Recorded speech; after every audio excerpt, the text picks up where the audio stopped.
One विभाग ने जंगलों को आग से बचाने के लिए तकनीक आधारित समाधान की ओर कदम बढ़ाए हैं। वन विभाग ने जंगलों की रक्षा के लिए एक फॉरेस्ट फायर ऐप तैयार किया है। इस ऐप को लोग अपने मोबाइल पर डाउनलोड कर सकते हैं, जिसके जरिए वनाग्नि की घटनाओं की जानकारी तत्काल मिल सकेगी, जिससे आग के फैलने से पहले ही उस पर काबू पाने में मदद मिलेगी। पौड़ी में सिविल एवं स्वयं वन प्रभाग के प्रभागीय वनाधिकारी की माने तो विभाग लोगों को FSI पोर्टल 3.0 पर पंजीकरण करने के लिए भी प्रेरित कर रहा है। इस पोर्टल से भी वनाग्नि से निपटने में तेजी लाई जा सकेगी। किया है और साथ साथ में जो हमारा फॉरेस्ट डिपार्टमेंट का जो उत्तराखंड फॉरेस्ट फायर ऐप है वो हमने इंस्टॉल करवाया है, न केवल विभागीय कर्मचारियों को बल्कि अन्य विभाग के कर्मचारियों को और जो आम जनता है उनसे भी ऐप इंस्टॉल कराया है। और साथ साथ में हमने कोशिश की है कि जो FSI का जो रजिस्ट्रेशन सिस्टम है फायर अलर्ट, उसमें भी अधिक से अधिक लोगों का रजिस्ट्रेशन हो सके। बिल्कुल आपने सही कहा कि जो अगर वनों में आग लगाने की जो घटनाएं हैं, अगर रिजर्व फॉरेस्ट में कोई आग लगाता है तो उसमें जो हमारा क्षेत्रीय वन प्रभाग है, गढ़वाल वन प्रभाग, वो सक्षम है कार्रवाई करने के लिए। और उसमें जो IFA हमारा है उसकी धारा 26 के अंतर्गत 6 माह का कारावास और 5,000 रुपये का अर्थदंड उसमें लगाया जाता है। और अगर सिविल क्षेत्रों में कोई आग लगाता है तो उसमें हमारी शिकायत पर जो पुलिस और जो राजस्व विभाग हैं वो सुसंगत धाराओं में कार्रवाई करने।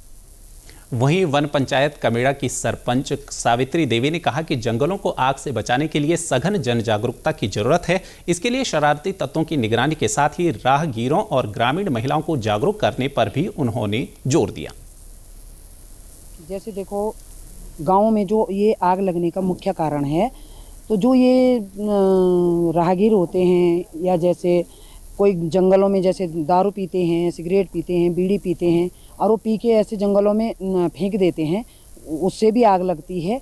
और जो शरारती तत्व होते हैं, लड़के होते हैं या औरतें, कोई भी होते हैं, मैं शरारती मानूंगी, उनके औरतें भी हैं, चाहे वो लड़कियां हैं चाहे लड़के हैं, कोई भी हैं, तो वो जो जैसे जंगलों में बैठते हैं तो ऐसे आग लगा देते हैं, फिर लगाते हैं, फिर बुझाने का उनका मन नहीं करता है, वो आग को बुझाते नहीं हैं।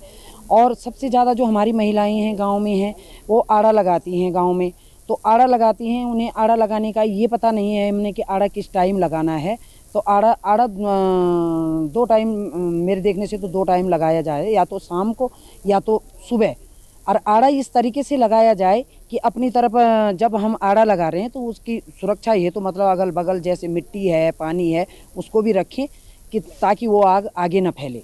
और जब आड़ा लगा के हमारी बहनें गांव में घर आती हैं तो मैं तो बहनों को यही संदेश देना चाहूँगी कि आप वहाँ पे रह के आग को पहले एकदम बुझा दीजिए और उसके बाद अपने घर को आएँ ताकि आग आगे न फैले।